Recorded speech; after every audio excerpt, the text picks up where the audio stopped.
in Chatham.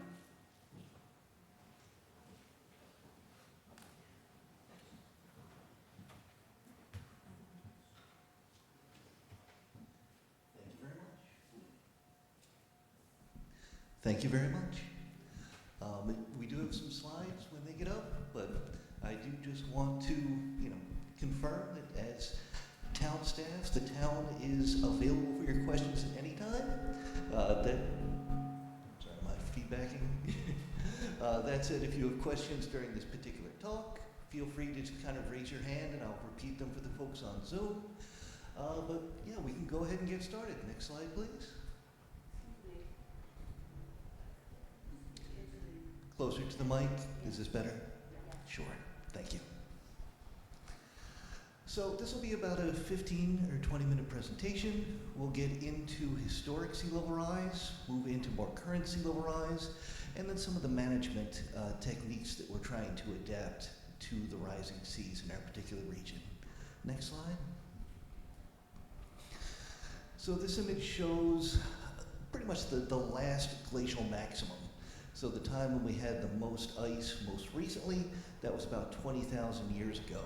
That image on the upper right-hand side shows that sea level has changed significantly over time. This is about, 150,000 years of time. Right now, we're at a very high stage of sea level rise. We've had this stage in the past as well. So about, 25,000 years ago, if you look at the upper left, the ice had extended down to where the islands are now. So Martha's Vineyard, Nantucket, that's about as far as the ice went. Then it started retreating through melting, and 11,000 years ago, you still could have walked from Chatham out to Georges Bank. Georges Bank was actually not underwater at the time because there's so much ice on land. So just when we're getting an idea of rising sea levels, this is part of a global system that has been ongoing since we've had oceans. The increase of ice takes water out of the ocean, and then the vice versa is true as well. So 11,000 years ago, you could have walked to Georges Bank. Even 6,000 years ago, you wouldn't have needed a ferry to get to the islands. All that area was still dry at the time. And then around 6,000 years ago, Georges Bank finally became submerged by the rising ocean. What that meant is now we have a longer stretch upon which waves are striking the outer arm of Cape Cod. This is when, the arm of Cape Cod really started eroding due to rising sea levels. The waves were able to strike it, and that material is transported to the north, which actually formed Provincetown. Provincetown wasn't there about 6,000 or 8,000 years ago, and formed our Monomoy system down here. That material eroded from the outer arm of the Cape and moved down south, forming our Barrier Beach system. So about 25,000 years ago, that was our maximum ice. 15,000 years ago, the ice in this area was gone, but that doesn't mean that it was gone further to the north, right? So even up in Maine, that area had ice on it more recently than we had in this area, which means that that land is not sinking quite as fast as we are here. That's one of the, double whammies here on Cape Cod, is our sea level is rising globally, and in addition to that, our land is actually going down.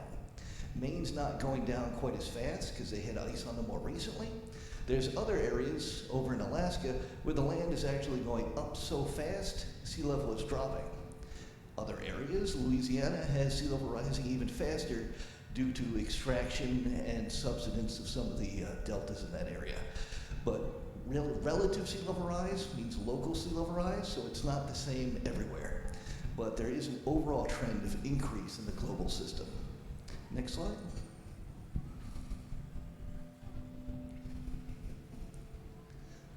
Next slide, please.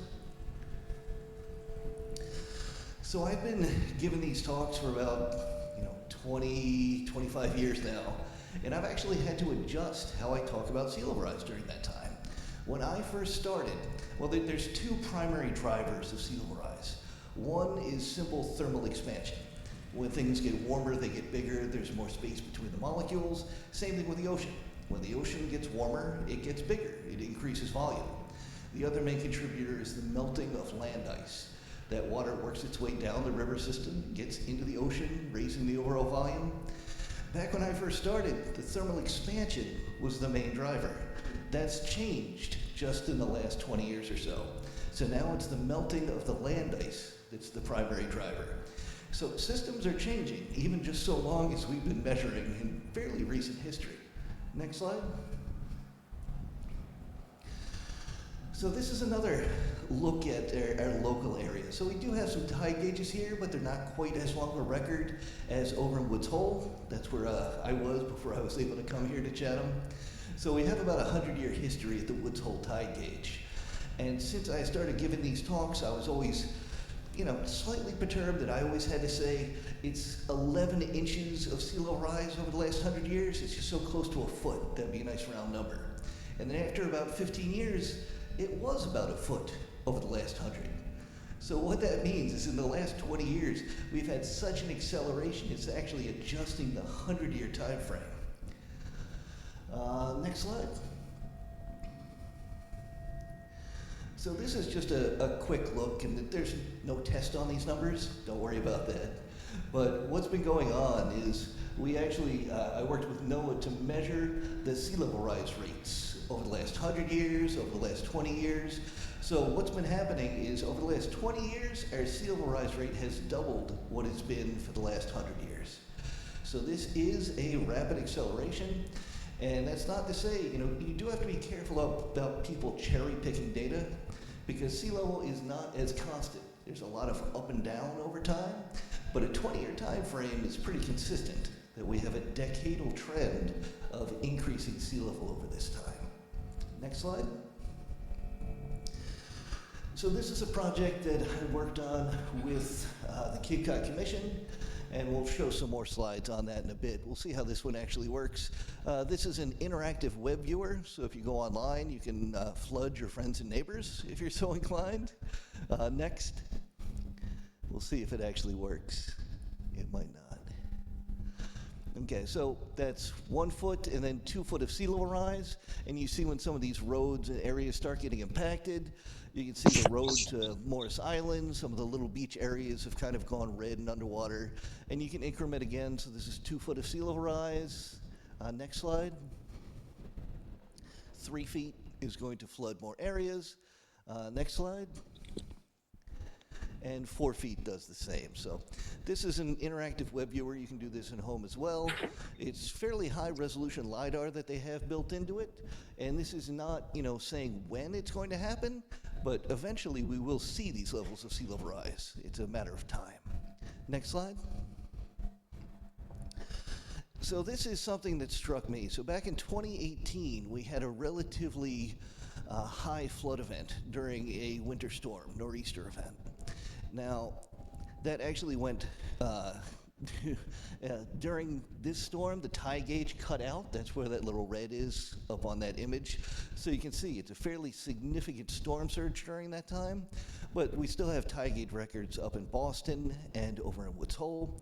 What that means is this is actually our new storm of record, right? So this was a few inches higher than the water level during the blizzard of 1978, which was the previous record. Now, we have measurements at the Boston tide gauge that shows that we've had sea level rise during observational measurements of about 4.5 inches during that time. What that means is if those two storms happen the same year, 78 would still be the storm of record. It's because in 2018, the water level was already higher. It had a head start. So our new storm of record is only because of sea level rise. When you start hearing that these storms are going to flood higher and further inland, that's an example of our new storm of record. Next slide.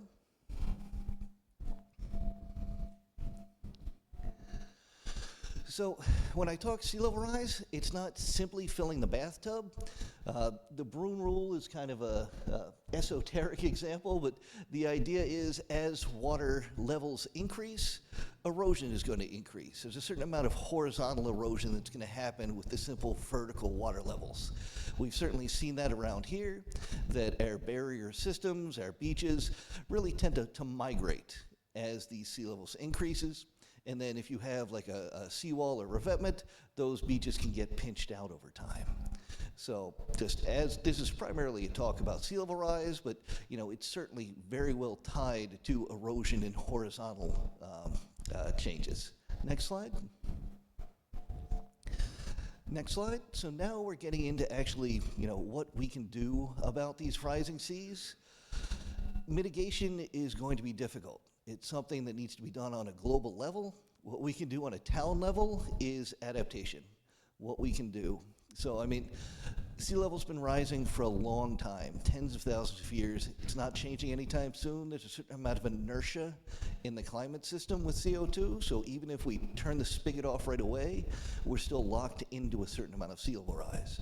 The idea with reducing CO2 is extending how long it takes to get to some of these high water events. Next slide. And with these high water events, you start thinking about the winter storms, but also our tropical systems, hurricanes, much more infrequent events, but potentially higher damage potential. This is Hurricane Carol, Hurricane Edna, happened back in the 1950s.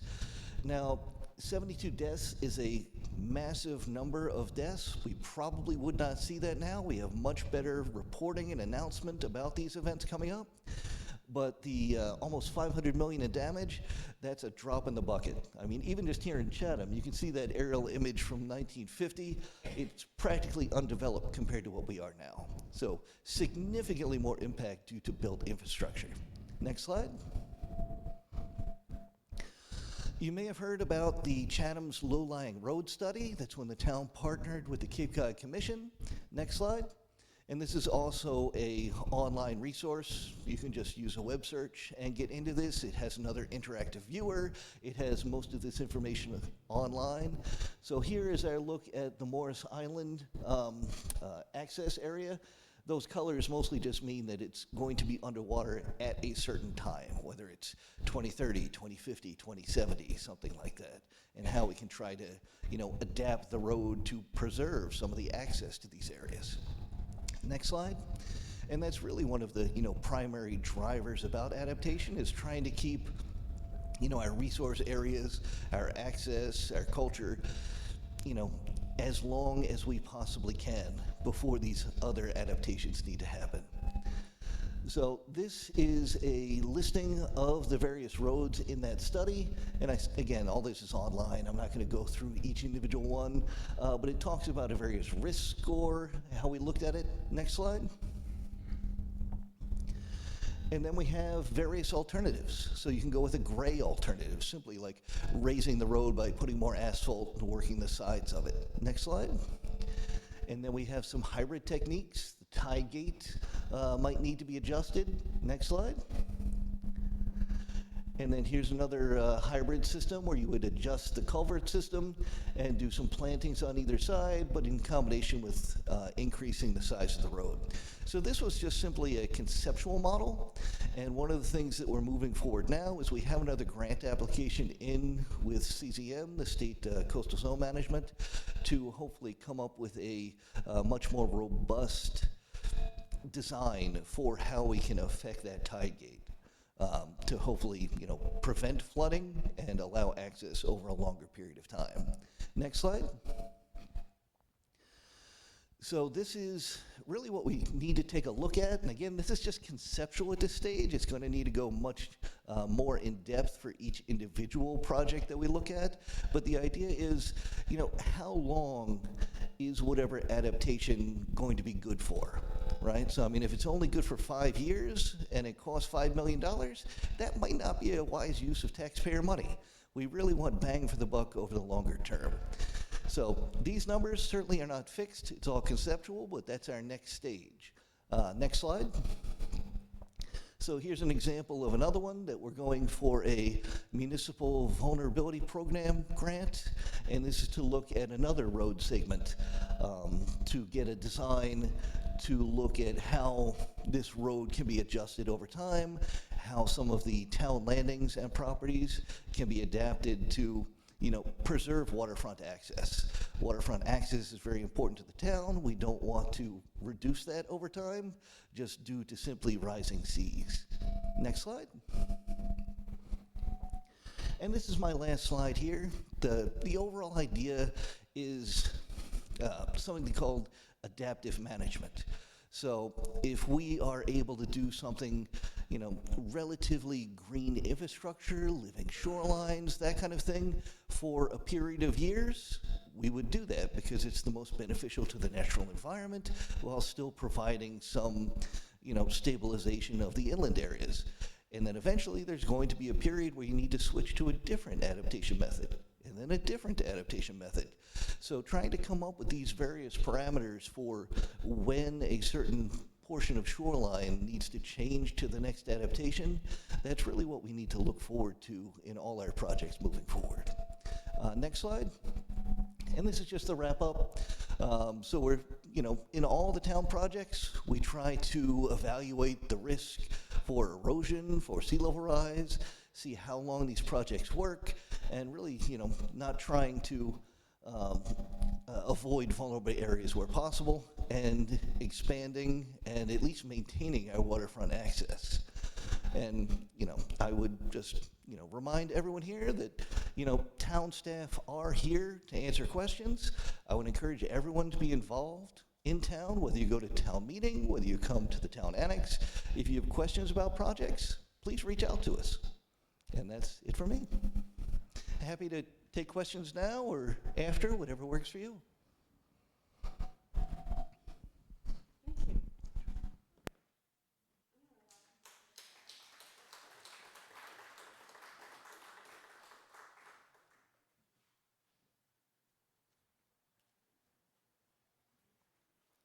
That certainly gives us food for thought.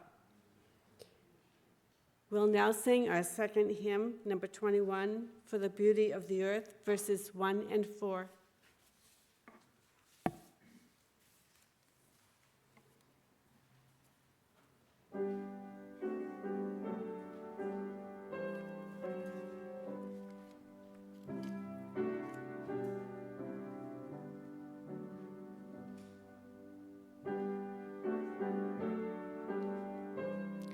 Please rise as you are able.